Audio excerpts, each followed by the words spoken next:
내가 먼저 들어가야 초대할 수 있다. 내가 먼저 들어가야 초대할 수 있다. 추석 명절이 길어서 명절 마치니까 벌써 10월 중순이 되고 올해도 뭐 이제 10, 11, 12 하면 한 2달 반 정도 남았습니다. 우리 가을의 목회 일정 중에 2가지 굉장히 중요한 일정이 있는데요. 한 가지가 다음 주 22, 23, 24 수목금에 진행되는 말씀 사경회입니다. 이번 말씀 사경회 강사님은 김도현 목사님이신데요. 미국의 빌리지 교회 사회 가시는데 성도님들은 잘 모르실 거예요. 그러나 이제 우리 목회자들은 또 신학생들은 우리 목사님 잘 압니다. 지난 8개월, 9개월 동안 빌립보서 강해했는데 빌립보서 강해를 준비하면서도 여러 참고 서적이 있지만 제가 가장 많이 크게 도움받은 신학 서적이 바로 김도현 목사님 서적이었습니다. 목사님께 한국에 들어올 기회가 있었는데 이번에 되게 기회가 잘 맞아서 모실 수 있게 됐고 제가 특별히 말씀 부탁을 이렇게 했습니다. 우리 교회 공동체 주제로 이번에 좀 말씀을 전해 주십시오. 그러니까 목사님이 답이 왔는데 공동체는 제가 오랫동안 고민했던 주제입니다 라면서 또 그 고민과 연구를 또 이번에 우리 가운데 그 은혜를 나눠 주시려고 합니다. 우리가 이제 내년에 설립 60주년이고 2014년에 목장 전체적인 개편 후에 한 11년여 만에 목장 개편을 앞두고 올 한 해 동안 여러 가지를 같이 이제 기도하며 준비하고 있는데 그래서 이 공동체에 대한 이번 우리 말씀 사경의 설교가 우리 예수비전교회에 꼭 필요한 말씀이 될 것입니다. 기대하면서 기도하시고 준비하시면 좋을 것 같습니다. 그래서 오늘 삽지가 들어갔는데 요거는 기도하라는 거고요. 또 이렇게 주변에 또 지인들 또 다른 교회 다니셔도 또 이번 기회에 또 같이 또 은혜 받을 수 있도록 그렇게 초대하라고 여기 초대장 삽지를 넣고요. 또 하나 이제 행사는 11월 2일 3주 뒤에 있는 VIP 초청 예배입니다.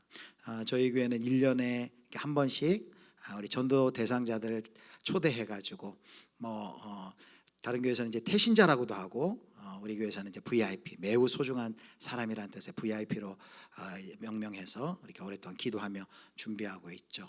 새생명 축제라고도 하는데 저희 교회는 VIP 초청 예배입니다. 이번 VIP 초청 예배 주제를 아버지 집으로라고 정했습니다. 아버지 집으로. 그래서 당일에도 이제 이 탕자의 비유 말씀을 같이 또 나누려고 하는데요. 우리 어린 시절에 주일학교 때 배웠던 찬양 혹시 기억하시는 분 있을지 모릅니다. 함께 갑시다 내 아버지 집 내 아버지 집 내 아버지 집 함께 갑시다 내 아버지 집. 그다음에 뭘까요? 참된 평화 있는 곳. 어린 시절 주일학교를 우수한 출석으로 다니신 분들은 아마 다 기억하실 거예요. 함께 갑시다 내 아버지 집. 그래서 우리가 작정한 분들 우리 아버지 집으로 이제 초대하는 의미로 그런 주제를 정했어요. 그런데 이제 3주 앞으로 남아서 우리가 이제 기도하며 준비해야 되겠는데 제 마음속에 그분들을 초청하기 위해서는 먼저 우리가 준비돼야 될 질문이 있다라는 생각이 들었어요. 그 질문이 무엇이냐면 이것입니다. 보여주세요. 자, 이 질문을 잘 기억하시길 바랍니다. 이 질문을 같이 한번 읽겠습니다. 나는 지금 아버지 집안에 있습니까? 초대하기 전에 아버지 집으로 초대하는데 정작 나는 아버지 집안에 있는가? 라는 점을 우리가 꼭 확인을 해봐야 되겠다는 것이죠. 오늘 누가복음 15장 본문은 유명한 탕자의 비유인데요. 전반부와 후반부가 있어요. 전반부는 우리가 잘 아는 대로 둘째 아들, 우리가 흔히 탕자라 부르죠. 아버지의 모든 재산을 다 받아가지고 먼 나라로 가서 허랑방탕하고 다 소진하고 허비하고 그제서야 아버지의 너른 품과 사랑을 기억하며 이제 회개하고 후회하며 이제 돌아오죠. 그렇게 헐벗고 거짓골로 들어오는 몰골이 말이 아닌 아들을 아버지가 오매불만 기다렸습니다. 그 아들을 아무런 조건 없이 안아버리죠. 옷을 갈아입히고 신발을 벗겨 새 신을 신기고 가락지를 끼우고 그리고 살진 송아지를 갖고 잔치를 벌입니다. 이게 전반부 얘기예요. 그런데 이제 오늘 우리가 읽은 25절부터는 그 이야기의 후반부 이야기가 기록되어 있습니다. 바로 그 둘째 아들 동생이 돌아온 것에 대한 큰아들의 반응이 나와 있습니다. 이 큰아들이 밭에서 일하다가 왔는데 갑자기 집에서 막 풍악 소리가 울리고 춤추는 소리가 들리는 거예요. 도대체 이게 뭔 일인가 해가지고 하인 종을 불러서 물어봅니다. 그러자 하인이 이렇게 대답을 해요. 자, 27절 말씀. 자, 우리 27절 같이 읽습니다. 대답하되 당신의 동생이 다시 맞아들이게 됨으로 인하여 살진 송아지를 잡았나이다 하니. 자, 당신의 동생이 돌아왔습니다. 건강하게 돌아와서 아버지가 너무 기뻐서 살진 송아지를 잡고 지금 잔치가 열린 겁니다 하고 이제 이야기한 것이죠. 그러자 이제 형의 반응이 그 바로 뒷장 28절에 나와 있어요. 자, 큰형의 반응을 제가 읽겠습니다. 그가 노하여 들어가고자 하지 아니하거늘이라고 말합니다. 여러분, 이 탕자의 비유 이야기에서 탕자가 돌아올 때 누가 가장 큰 불만을 가지고 있었습니까? 어떤 분은 살진 송아지다라고 얘기하는 분도 있어요. 살진 송아지도 불만이 있었을 거죠. 그러나 이 성경에 보니까 이 큰아들이 여기 노하여 크게 잔뜩 화가 나서 버팅기고 이제 안 들어가는, 나 잔치 안 들어가, 함께 할 수 없어 라고 해서 버티고 서 있는 것이죠.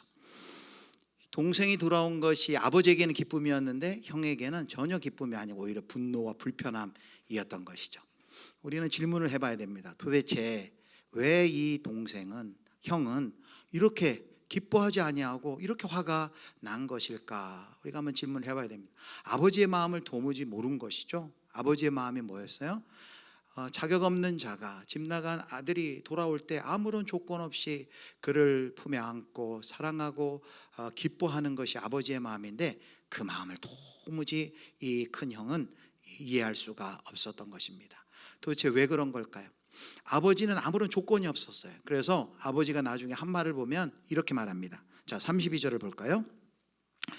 이 내 동생은 죽었다가 살아났으며 내가 잃었다가 얻었기로 우리가 즐거워하고 기뻐하는 것이 마땅하다라고 얘기하죠. 아무런 조건, 질문을 던진 게 아니에요. 조건 본 게 아니에요. 죽었다가 아들이 살아난 것 그 자체가 너무나 큰 기쁨이었기 때문에 아무런 조건 달지 않고 그를 맞아들인 것이죠. 그런데 형은, 아버지의 기쁨은 사람의 상태가 공로가 아니에요.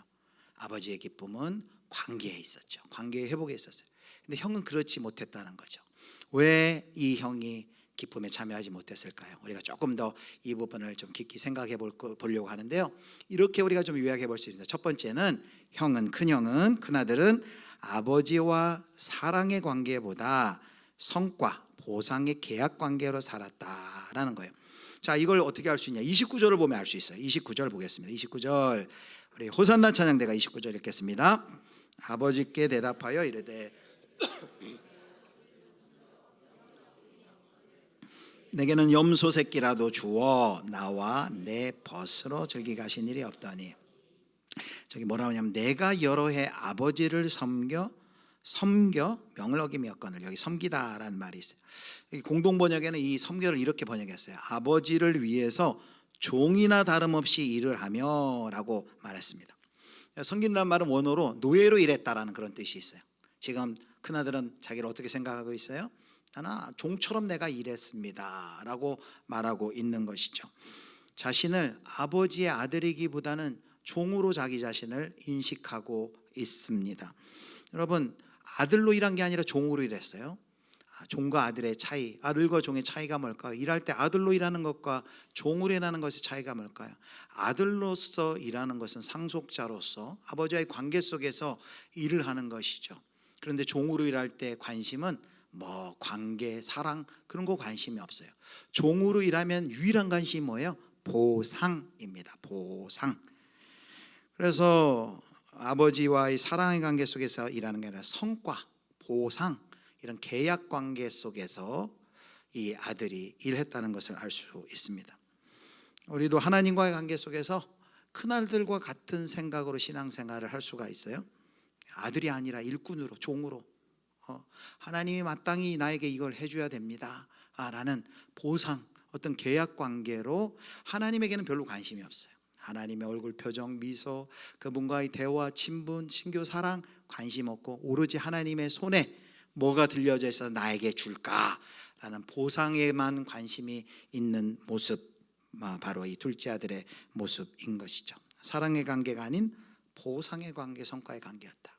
그걸 잘 보여주는 것이 또 29절 다시 한번 보면 이런 표현이 있습니다. 동생의 회복은 관심 없고 어디에 관심이 있냐면 여기 염소 새끼에 집중하고 있다. 자, 29절에 보면 내게는 염소 새끼라도 주어 나와 내 벗으로 즐기게 하신 일이 없더니 그냥 하는 말이지 아닙니다. 정말 이 진심으로 큰아들 얘기한 나한테 염소 새끼 한 마리 줬습니까? 라고 말해요. 자, 그래서 보상과 성과의 관계로 붙들려 있는 이 큰아들의 상태는 한마디로 말하면 공로주의에 붙들려 있고 그 공로주의 때문에 아버지의 기쁨을 알 수 없었다라는 것입니다. 여러분, 공로주의가 뭐예요? 이거예요. 공로주의란 자신의 행동과 노력을 통해 보상과 특권을 얻는다는 개념이에요. 나쁜 게 아니죠. 뭐 그게 잘못됐습니까? 이 세상에서 열심히 일하면 그것에 따라 보상받는 것이 당연한 것 아닙니까? 예, 맞습니다. 이 세상의 원리, 그게 이 세상에서 합리적 원리예요. 세상에서는 그것을 정의에 맞다라고 말을 해요. 그런데 문제는 이 원리를 가지고 하나님 나라에 들어와 하나님과의 관계 속에서 이 공로주의가 가져오면 하나님과의 관계가 왜곡될 위험에 있다는 것이죠. 공로주의란 것은, 공로주의가 하나님과 나 사이에 들어오면 어떻게 돼요? 하나님과 우리와의 관계는, 나와의 관계는 공로가 아니에요. 은혜의 관계인데 하나님과 우리와의 관계도 공로로 이해를 하는 거예요. 공로로 이해하는 순간 하나님과 나는 뭐 하는 거예요? 이제 거래의 관계가 됩니다. 내가 이렇게 주를 위해 열심히 하는데 왜 나에게 이런 도움, 이런 유익, 이런 물질 나에게 주시지 않는 겁니까? 내가 이렇게 섬기면 마땅히 나에게 복을 줘야 되지 않습니까? 라고 거래 관계로 전락하고 만다는 것이죠.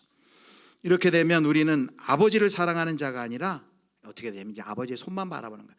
아버지가 나한테 뭐 주나 안 주나 라는 그런 거래의 관계, 계약의 관계가 되는 것이죠. 군에 가 있는 아들이 얼마 전에 생일이었어요. 근데 카톡이 왔어요. 뭐라고 왔냐면, 아버지, 제가 생일을 맞았으니 생일 축하금을 보내주시기 바랍니다. 올해는 군대에서 그냥 넘어가나 싶었는데, 그런데 망설임이나 주저함이 전혀 없어요. 당당하게 생일 축하금을 보내래요. 자기가 사고 싶은 옷이 있으니. 그래서 제가 그 말을 듣고, 그래, 너가 공로가 많지. 나라를 위해서 수고하니까 얼마나 네가 고생이 많냐. 네가 네 공로를 인정해서 내가 보내마. 그렇게 했을까요? 뭐 제가 했든 안 했든 아버지와 아들의 관계 속에서 사랑하니까 보내줬죠. 안 보낼 수 있겠습니까? 아들이 달랐는데 그거죠. 아버지와 아들의 관계는 뭘 해서 주는 관계가 아니라 하지 않아도 줄 수 있는, 주는 풍성한 은혜의 관계인데, 공로주의가 들어오는 순간 이미 큰아들은 사랑받는 존재인데 내가 더 인정받아야 할 존재로 자기 자신을 여긴 것이죠. 그래서 그는 은혜를 누리지 못하고 기쁨을 누리지 못한 거예요. 공로주의가 우리 신앙생활 하나님과의 관계 속에 들어오는 순간 복음의 기쁨은 무뎌지고 내가 받은 은혜보다 이제 남이 뭘 어떤 혜택을 나보다 더 받나 안 받나, 저 사람 나보다 일 더 안 하는데 왜 저 사람한테 복을 주는가, 남들의 손에 쥐어진 하나님의 손에 뭐 이게 도대체 누구에게 주어질까, 그거에만 관심을 갖게 되는 것이죠. 그 순간 복음의 기쁨과 은혜는 날아가게 되는 것이죠. 그래서 두 번째가 우리가 안 읽었죠. 두 번째 볼까요? 두 번째가 아버지는 은혜의 논리로 대했지만 큰아들은 공로의 논리로 여기 판단했다라는 것이고요. 그다음에 세 번째, 마지막으로 이렇게 얘기할 수 있습니다. 31절을 한번 큰아들은 자신이 받은 은혜조차 자각하지 못했다. 자, 31절 보겠습니다. 자, 아버지가 이런 말을 해요. 자, 같이 읽겠습니다. 아버지가 이르되 예, 너는 항상 나와 함께 있으니 내 것이 다 내 것이로되. 여기 예는 얘야는 아버지의 사랑의 음성이에요. 아버지가 얘야. 그리고 뭐라 얘기해요? 너는 항상 나와 함께 있으니. 재산 뭐 내가 너 줄 거야 이런 얘기 하지 않아요. 가장 먼저 앞에 얘기하는 게 뭐냐면 너는 나와 항상 함께 있다라는 말을 해요. 무슨 말이냐면 너도 이 은혜의 관계 속에 있다라는 거예요. 이 지금 큰아들은 하나님의 은혜 안에 있다는 걸 지금 잊고 있어요. 아버지의 은혜 아래 있다는 것을 잊고 있어요. 너도 지금 나와 항상 함께 나의 아들인 은혜의 관계 속에 있다라는 것을 기억하게 해줘요. 그 다음에 뭐라고 얘기하냐면은 나와 함께 있으니 내 것이 다 내 것이다. 이 말은 유산적 관점에서도 맞아요. 작은 아들은 다 가져갔고 이제 남은 건 다 큰 아들 거예요. 그런데 이것을 이야기하는 건 뭘 강조하는 거예요? 많고 많은 유산 중에서 가장 최고의 유산은 아버지의 아들이다라는 것이죠. 아버지의 아들이 최고의 유산이에요. 가끔 드라마에서 그런 장면이 많이 있어요. 어느 대기업에 어떤 신입 사원이 한 명이 입사를 합니다. 신입 사원 입사한다고 그 주변에 동료나 선배 사원들 뭐 이렇게 잘 눈여겨 보나요? 이렇게 잘 대해주지도 않고 또 이제 함부로 대할 때도 있고 그러죠. 그런데 어느 날 갑자기 그 대기업의 회장님이 그 조그마한 부서까지 찾아와요. 난리가 나죠. 그 부장, 그 옆에 이사, 난리가 다 와가지고 아니 회장님 웬일이십니까? 하고 찾아와요. 그럼 회장이 딱 찾아와가지고 쭉 둘러보더니 아들을 발견하고 어때? 좀 할만해? 라고 물어봅니다. 아들이 어떻게 머리를 끄적이면서 열심히 하고 있어요. 이러잖아요. 그럴 때 이 회장이 한마디 합니다. 저 녀석이 내 막내 아들인데 말이에요. 좀 부족한데 좀 잘 좀 봐주시기 바랍니다. 그때부터 어떻게 변할까요? 대우가 달라지죠. 대우가 달라. 그 사람이 무슨 어디를 나왔냐, 재산이 능력 그거 필요 없어. 이제 그 사람을 부를 때 뭐라고 불러요? 회장님 아들. 회장님 아들이면 다 끝난 거 아니에요? 뭘 가지고 있고 위치가 어떻고 회장님 아들. 회장님 아들만 돼도 대단한데 하늘아버지의 아들. 그 하나님 아버지라 부르고 그분의 아들 되어 그분과의 존재 아래 있는 그것이 큰 은혜인데 그것을 알지 못하는 것이죠. 이 아들도 지금 그 아버지의 아들이라는 그 은혜를 지금 전혀 그것이 은혜인 줄도 모르고 복인 줄도 모르고 있는 것입니다. 사랑하는 성도 여러분, 이 맏아들의 모습은 사실 당시 바리새인들의 태도의 모습을 예수님이 지적을 한 거예요. 그런데 오늘날 우리들 곁에도 우리에게도 여전히 이런 신앙생활의 모습이 동일하게 반복이 될 수 있다는 거예요. 그는 외적으로는 열심히 일했어요. 최선을 다해서 명령을 어긴 적이 없다고 자부해요. 그러나 실상은 아버지의 마음을 전혀 알지 못하고 아버지의 기쁨을 참여하지 못하고 은혜를 누리지 못하고 있습니다. 한마디로 말하면 큰 아들의 문제는 뭐였어요? 왜 기쁨을 누리지 못했어요? 은혜 관계를 조건과 보상, 거래 체계로 전락시킨 것이죠. 보여주실까요? 은혜로 세워진 관계를 한마디로 조건과 보상과 거래 체계로 전락시켜버렸다. 성도 여러분, 우리는 어떻습니까? 신앙생활하면서 하나님 은혜로 우리가 받아들여지고 구원받고 그 은혜 아래 있지만 여전히 하나님과의 아버지로서의 관계 속에서 사랑이 아니라 어떤 나를 일꾼으로 여기고 어떤 이런 보상과 계약과 거래와 공로주의 때문에 그 하나님의 깊은 사랑을 혹시 경험을 못하는 것은 아닙니까? 자, 여기 그래서 작은 아들 한마디로 이렇게 얘기할 수 있어요. 28절을 다시 한번 봅니다. 어떻게 말하냐면 그가 노하여 들어가고자 하지 아니하거늘 문 밖에 서 있다는 거예요. 집 안으로 들어가고 있지 않는음을 보여주면 이 그림이 많은 것을 우리 가운데 보여주고 있습니다. 집 밖에 서 있어요. 기쁨의 잔치, 은혜의 축제, 동생이 들어온 회복이 이루어지는 그 집안에 들어가기를 거부합니다. 그동안 그가 아버지와 함께 집안에 잘 살고 있었는 줄 알았는데 지금 뭘 보여주는 거예요? 실제로는 몸은 아버지와 함께 집안에 있었을지 모르지만 그의 마음은 아버지와 함께 있지 않았다라는 것을 보여주는 그림입니다. 사랑하는 성도 여러분, 바로 이 모습이 오늘 우리 먼저 예수 믿은 지 오래된 우리의 모습일 수 있다라는 것입니다. 우리가 교회 안에 있다고 해서 아버지 집안에 다 들어왔다라고 말을 할 수 있을까요? 여전히 우리가 교회를 다니지만 교회 안에 있지만 그 하나님의 은혜, 복음 안에서 누리는 은혜와 기쁨, 하나님과의 관계 속에서 사랑을 우리가 누리지 못하고 있다면, 그래서 신앙을 의무처럼 여기고 그리고 이 신앙생활 가운데 기쁨이 전혀 없이 산다면, 종교인으로 산다면 우리도 문 밖에 서 있는 이 큰 아들이나 진배가 없다는 말씀입니다. 예배는 드리지만 언제 예배 끝나나 라고만 생각하고 있고, 봉사는 하지만 나만 하는 것 같아 아무리 쳐다봐도 라고 마음속에 억울함이 앞서고, 기도는 하지만 왜 나에게만은 이렇게 응답이 안 되나 라는 서운함이 있고, 감사는 없고 날마다 불평과 불만 속에 자꾸 비교하고 판단하려 든다면 그 모습이 결국은 문 밖에, 집 밖에 서 있고 들어가기를 거부하는 이 큰아들의 모습이다라고 할 수밖에 없습니다. 큰아들은 자신도 그 아버지의 은혜 가운데 참여하지 못했고, 은혜에 다시 돌아온 그 아들도 아들의 둘째 동생의 그 은혜에 참여하는 것도 기뻐하지 못했습니다.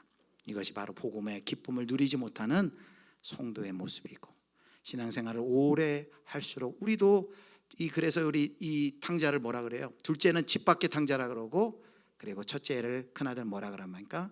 집안의 탕자라고 말하죠. 우리도 집 밖에 집안의 탕자가 될 수 있다는 것입니다. 자, 그렇다면 이제 어떻게 해야 할까요? 자, 28절 보겠습니다. 우리에게 복음이 있습니다. 자, 28절 우리 같이 읽겠습니다. 집으로 들어가려고 하지 않았다. 아버지가 나와서 그를 달랬다. 자, 이건 이제 새 번역인데요. 개정에는 이렇게 되어 있어요. 그가 노하여 들어가고자 하지 아니하거나 아버지가 나와서 권한대. 그런데 새 번역 성경이 이렇게 말해요. 아버지가 나와서 그를 어떻게 했다고요? 달랬다. 아버지가 집안에 있다가 큰아들이 안 들어오니까 아버지가 직접 나와서 그 아들을 달래요. 뭐라고 달랬을까요? 뭐라고 달랬을까요? 아까 봤죠? 얘야. 얘야라는 건 사랑의 언어. 얘야. 둘째만 사랑한 게 아니에요. 큰아들도 사랑해요. 얘야, 나와 함께 들어가자. 나와 함께 들어가서 이 기쁨을 나와 함께 누리지 않으련? 하고 아버지가 얘기했겠죠. 어떻게 해야 합니까? 아버지가 초청하는 거예요. 큰아들도 초청하는 거예요. 집 밖에 지금 서 있는, 지금까지 같이 살고 있는 줄 알았지만 실제로는 아버지 집안에 진정으로는 들어오지 못했던 그 큰아들을 향해 초청하는 거예요. 사랑하는 성도 여러분, 이것이 복음입니다. 복음이 뭐예요? 복음은 그냥 언젠가 오겠지, 집에 돌아올 때까지 기다리는 소극적인 메시지가 아니라 밖으로 나와. 여러분, 이 아버지는요, 작은 아들 위해서는 달려가요. 큰 아들 위해서는 일어나서 집 밖으로 나와서 얘야 들어가자 라고 하면서 그를 달래는 것을 볼 수 있습니다. 적극적으로 권하시는 하나님의 사랑, 여러분, 이것이 복음인 줄 여러분 기억하시기를 축복합니다. 하나님의 복음이 우리를 초대하고 있습니다. 그렇게 아버지가 초대하는 그 아버지 집은 도대체 어떤 곳입니까? 그 아버지 집은 바로 하나님의 은혜가 흘러넘치는 자리죠. 회복된 자가 돌아오면 그가 환영받고 용서받고, 그리고 자격 없는 자들이 회복되는 자리죠. 그리고 자격 없는 자가 돌아왔을 때, 잃은 자가 돌아왔을 때 기뻐하는 잔치의 자리야. 하나님의 사랑이 흘러넘치는 자리가 바로 아버지 집입니다. 이 아버지 집. 그래서 우리가 설교 시작하면서 했던 질문을 다시 한번 우리가 읽도록 하겠습니다. 다시 한번 기억하길 원합니다. 같이 읽습니다. 나는 지금 아버지 집안에 있습니까? 성도 여러분은 아버지 집안에 지금 들어와 있습니까? 그 아버지의 사랑을 경험하고 있습니까? 그 복음의 은혜와 기쁨이 우리 안에 충만히 경험되고 있습니까? 아버지 아들이 아니라, 아니면 나는 여전히 종처럼 인정받아야 할 자로, 내가 일한 만큼 나는 보상받아야 할 자로 아버지와의 관계를 거래와 보상의 계약 관계로 생각하고 있습니까? 말씀을 맺겠습니다. 우리가 이제 VIP를 초청할 텐데요, 단순히 이것은 그냥 교회 한번 나오세요가 아니라 뭐냐면 이 아버지 집에 잔치의 자리에 초대하는 거예요. 그런데 여러분 생각해 보세요. 잔치에 초대하는데 정작 내가 잔치에 들어가 본 적이 없어요. 잔치를 내가 경험하지 못했어요. 어떻게 초대할 수 있겠습니까? 그래서 우리가 VIP, 우리가 마음에 품고 있는 분들을 초대하기 전에 먼저 우리가 점검해 보자는 거죠.